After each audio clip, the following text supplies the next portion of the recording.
హనుమ ఏం చేసినా లోకం కొరకు చేస్తారు తప్ప నా కొరకు నేను చేసుకుంటున్నాను అని ఆయన చేసుకున్నది పెళ్లి కూడా లేదు. సువర్చలా సహిత హనుమ అంటాం. సువర్చలని ఆయన ఎందుకు వివాహం చేసుకున్నారో తెలుసా? సువర్చల ప్రతిజ్ఞ చేసింది, కామంతో నన్ను తాకకుండా యజ్ఞయాగాది క్రతువులు చేయడానికి గృహస్థాశ్రమంలో పక్కన భార్య ఉండాలి గనుక, ఎడం భుజం మీద ఉత్తరీయం వేసుకోవాలి అంటే భార్య ఉండాలి గనుక ధర్మపత్నిగా మాత్రమే స్వీకరించి, మనసునందు ఎప్పుడూ కామము పొటమరించినటువంటి పురుషుడు ఎవరైనా ఉంటే ఆయన్ని వివాహం చేసుకుని భార్యనై ధర్మపత్నిగా నిలబడతాను అంది. అటువంటి వారు హనుమ ఒక్కరే. ఆయన మనసులో కామమునందు చోటు లేదు, రాముడికే చోటు. అందుకే హనుమ సువర్చల కోరిక తీర్చడానికి ఆమెను వివాహం చేసుకున్నారు. అటువంటి త్యాగమూర్తి తన కోసమని చేసుకున్నది ఉండదు. అందుకే మహర్షులు, గంధర్వులు, యక్షులు, కిన్నెరలు, కింపురుషులు అందరూ ఆకాశంలో నిలబడి ఆయనకి కితాబిచ్చారు. ఆయన కొరకు ఈ 100 యోజనాల సముద్రం దాటి వెళ్ళాడా?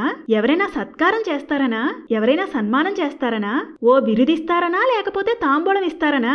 దేనికోసం? నాకీ శక్తి ఉంది, నేను ఒకరికి ఉపయోగపడాలి అంతే.